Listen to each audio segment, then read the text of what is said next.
You're awake again, no sound, no alarm, just this sudden jolt, heart pounding, thoughts racing. What if I lose everything?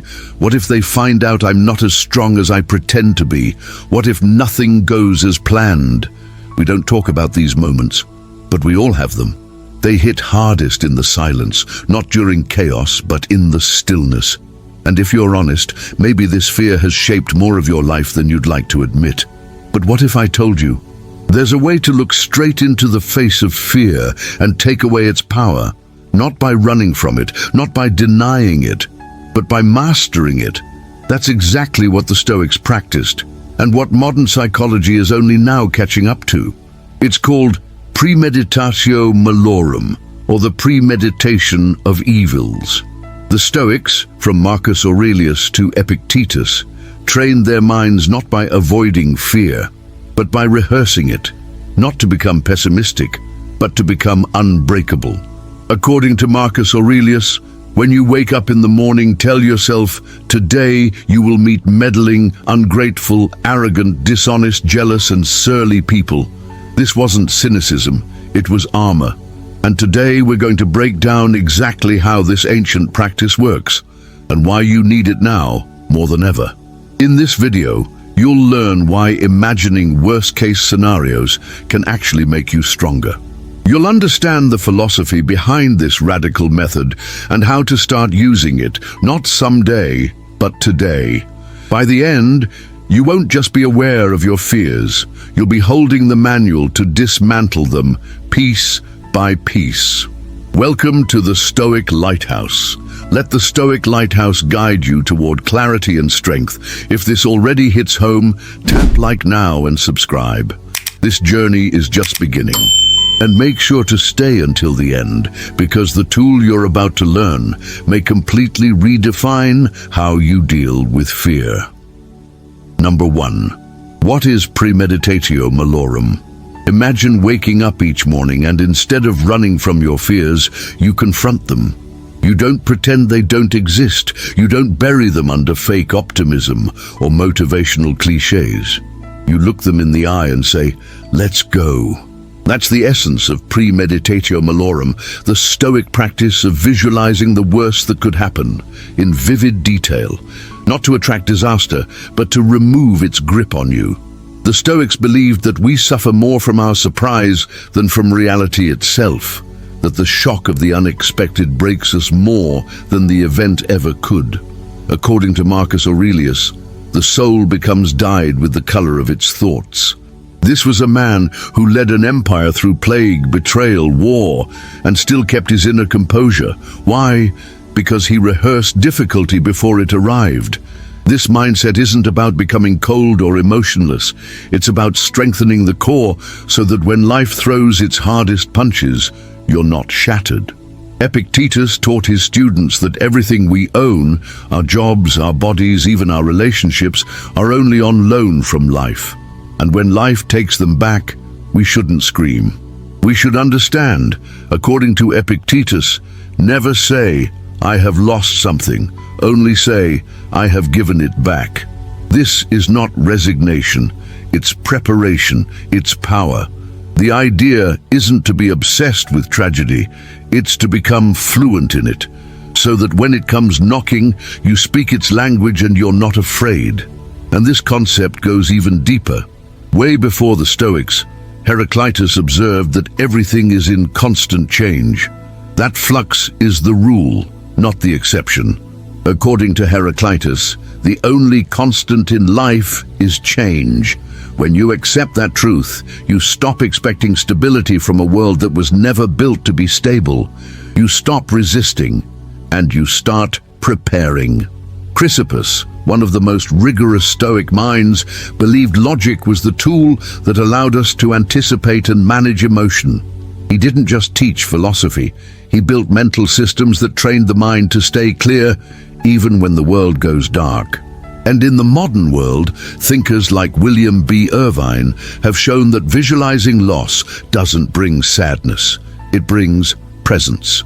According to William B. Irvine, by contemplating the loss of what we value, we increase our appreciation for it and reduce our fear of its absence. This isn't pessimism, it's a psychological vaccine, a way of building immunity to the chaos we can't control. Think of it like this. A firefighter doesn't wait for the fire to learn how to handle heat. A soldier doesn't wait for battle to train their reflexes, and you shouldn't wait for disaster to build your mental resilience. Premeditatio Malorum is a Stoic drill, a mental simulation. And when done right, it transforms fear into focus, anxiety into clarity, chaos into control. You don't have to fear the worst when you've already met it in your mind and made peace with it.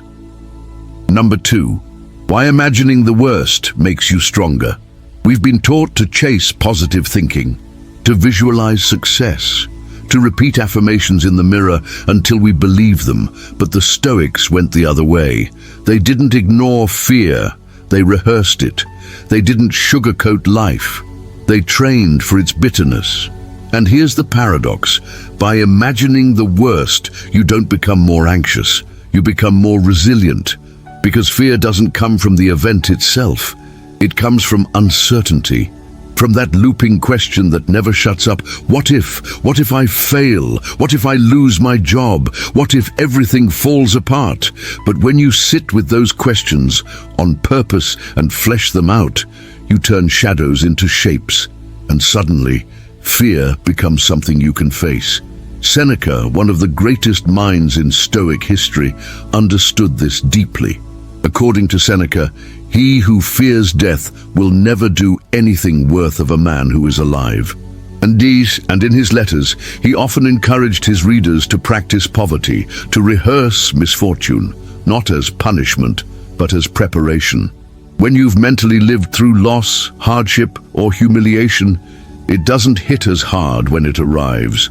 You've already walked through the fire. It's familiar now. Centuries before cognitive behavioral therapy existed, the Stoics were teaching exposure. Heraclitus, the philosopher who saw everything as change, reminds us why this matters. According to Heraclitus, no man ever steps in the same river twice, for it's not the same river and he's not the same man. When you realize life is change, you stop demanding stability, and that shift alone makes you stronger. Even Anaximander, one of the earliest thinkers to view the cosmos as a system governed by rational order, understood that gain and loss are part of a larger rhythm. There's a wisdom in seeing hardship as part of a pattern, not a personal failure. And then there's Diogenes of Sinope, the man who chose to live with nothing. He gave up possessions, status, even comfort, so that fear had no leverage over him. According to Diogenes, he has the most who is most content with the least. Extreme, maybe, but in his radical simplicity, he was free. And that's the point. Not to imitate his lifestyle, but to absorb his mindset. If you fear less, you live more. James Stockdale, a U.S. Navy pilot and prisoner of war for over 7 years, credited his survival to the teachings of Epictetus. He didn't hope for rescue, he prepared for more pain. According to James Stockdale, you must never confuse faith that you will prevail with the discipline to confront the most brutal facts of your current reality. That's what Premeditatio Malorum trains you to do. Hold on to hope, but stare down reality. Hope without preparation is a trap, but hope with clarity, that's strength. And in our modern day, Donald Robertson, a psychotherapist and Stoic scholar, breaks this down simply. According to Donald Robertson, anxiety decreases when you replace vague fear with specific scenarios and clear responses. In other words, once you define the monster, it loses its power. And we can't forget Zenon of Citium, the founder of Stoicism. He lost everything in a shipwreck, but that loss didn't destroy him. It awakened him. According to Zenon of Citium, I made a prosperous voyage when I suffered a shipwreck. You don't become unbreakable by avoiding hardship. You become unbreakable by turning hardship into training. And that process starts by imagining the worst, so you're not destroyed by surprise. Number 3, How to practice this technique in real life. Philosophy is useless if it never leaves the page. The Stoics didn't gather around to debate for sport. They trained their minds the way soldiers train their bodies. And Premeditatio Malorum wasn't a theory to admire, it was a drill to perform. So how do you practice it? It starts with one simple question. What's the worst that could happen? But here's the key. You don't ask this with panic. You ask it with precision, with stillness. You ask it like a surgeon preparing for a complex operation. Cold, focused, deliberate. Let's break this down with a modern example. Imagine you're about to lose your job. Instead of spiraling into vague fear, you sit down with a journal or close your eyes in silence. And you ask, if I lose this job, what actually happens next? You imagine the discomfort, the conversation, the financial fallout, and then you go further. What resources do I have? Who can I call? What's my backup plan? What parts of this are painful but not fatal? The moment you answer that, your mind begins to shift. The fog clears, the fear shrinks, and action becomes possible. According to Aristotle, courage is the first of human virtues because it makes all others possible. And courage, in the Stoic framework, doesn't mean being fearless. It means seeing clearly and still moving forward. Socrates lived this with remarkable consistency. When faced with execution, he didn't beg or run. He had rehearsed that moment 1,000 times in his soul. According to Socrates, an unexamined life is not worth living. And Premeditatio Malorum is a deep form of self-examination. It reveals what really matters and what never did.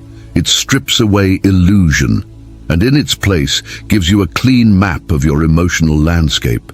This isn't just ancient wisdom, it's everywhere today, once you start looking. Naval Ravikant, modern philosopher and tech entrepreneur, encourages radical detachment through clarity. According to Naval Ravikant, expectations are the root of all suffering. When you stop expecting the world to give you things and begin preparing to lose them, you gain freedom. That's the heart of the practice. When you no longer fear loss, you become deeply present. And when you're present, you finally begin to live, not just react. William B. Irvine calls it an emotional vaccine. You don't practice this to suffer ahead of time. You practice it so you only suffer once, if it ever comes. According to William B. Irvine, by imagining loss, we protect ourselves from it and learn to cherish what remains. You can start today, right now. Pick one area of your life that causes anxiety. Money, relationships, health, career. Then walk through this script. What is the absolute worst-case scenario? If that happened, what could I actually do? What emotional resources would I need? How could I prepare, practically and mentally, starting today? Don't rush it. Let your mind explore. At the end, write down what truly matters and what doesn't. You'll find something unexpected. It's not fear that paralyzes us. It's the refusal to look at fear directly. Musonius Rufus, the teacher of Epictetus, made it clear, philosophy means nothing if it doesn't change your behavior. According to Musonius Rufus, philosophy must not simply be learned, it must be lived. And to live stoically is to confront the chaos of life. With your feet planted, your breath steady, and your heart clear, when you rehearse the worst, you reclaim your best. You don't just prepare for storms, you become the lighthouse in the storm. Number 4, the danger of not practicing this technique. Not practicing Premeditatio Malorum is like walking into battle unarmed, hoping the enemy doesn't show up. It's like sailing open waters without a compass, believing storms won't come just because you didn't prepare for them. But life doesn't work like that. Setbacks will come, loss will come, change will come, and if your mind has never been trained for it, even a small wave can sink your entire ship. This is what most people miss. It's not the pain that breaks us, it's the surprise. It's the illusion that we were safe, the belief that discomfort was optional.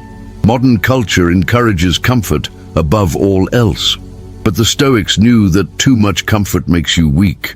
A mind wrapped in luxury becomes fragile, and fragility shatters under pressure.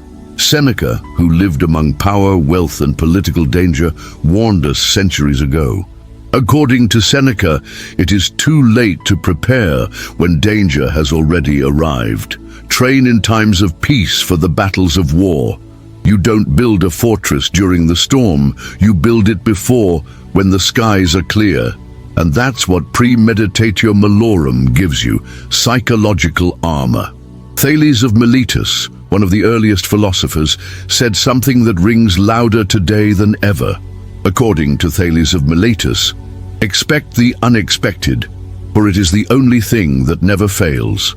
If you expect perfection, anything less feels like failure. If you expect peace, any tension feels like war. But if you expect reality, the real, raw version, nothing shocks you. And that alone gives you strength most people never touch. Arthur Schopenhauer, though not a Stoic himself, echoed this idea in his study of human suffering. According to Arthur Schopenhauer, pain is inevitable. How we respond to it, that's our choice. And without rehearsing that response, you don't choose. You react. You get dragged by emotions instead of directing them. You panic when you could have paused. You collapse when you could have recalibrated. In the modern world, Tim Ferriss took this practice and turned it into something called fear setting, a written exercise where you define the worst-case scenario, explore what could be done, and identify what it would cost you not to act. According to Tim Ferriss, defining your fears is more important than defining your goals, because if you don't understand what you're afraid of, those fears will quietly control your life. They'll shape your choices, numb your instincts, make you play small, not because you're weak, but because you never trained to be strong.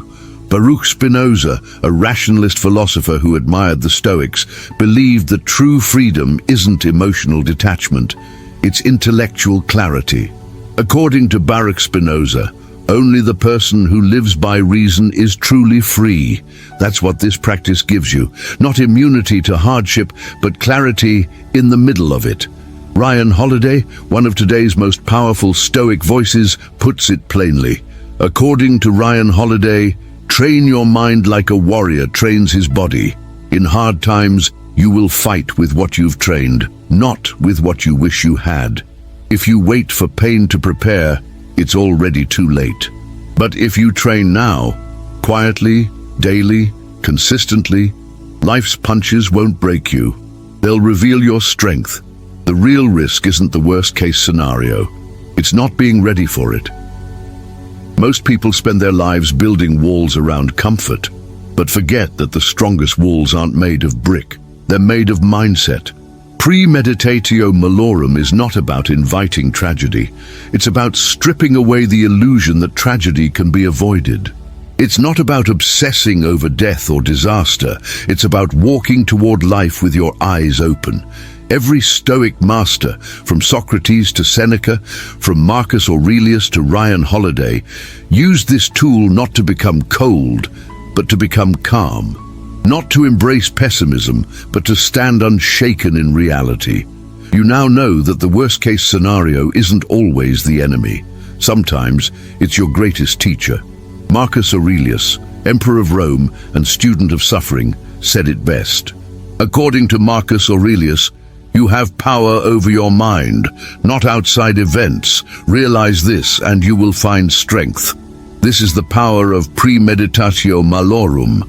You imagine loss and gain clarity. You visualize hardship and discover gratitude. You anticipate difficulty and uncover the muscle of peace. Baruch Spinoza, with his sharp logic and serenity, captured this paradox beautifully. According to Baruch Spinoza, the free man thinks least of all of death, and his wisdom is a meditation on life, not on death. Because the person who prepares for the end is the only one truly ready to live. If you don't practice this, you drift. You let chaos decide who you become. You live reactively, emotionally, and quietly afraid. But if you've made it to the end of this video, it means you want more. You want discipline. You want insight. You want strength. So drop a comment right now and write, "Today, I begin my Stoic training." Declare your shift from fear to clarity, from reaction to reflection. And if this video brought you value, share it with someone who needs it. Tap the like button, subscribe to the channel, and let this be the start of your mental transformation. This is the Stoic Lighthouse. Let the Stoic Lighthouse guide you toward clarity and strength. And before you go, get ready for what's next. Because in our upcoming video, we're going to explore an even deeper question: why you're always anxious about the future, and the 2,000-year-old insight Marcus Aurelius left to cure it. It's a perspective that can change not just your thoughts, but the way you see time itself. Don't miss it. Until next time, stay clear, stay calm, and no matter the storm, be the lighthouse. Remember, storms don't break those who train for them. They reveal who's already built for impact. See you in the next video.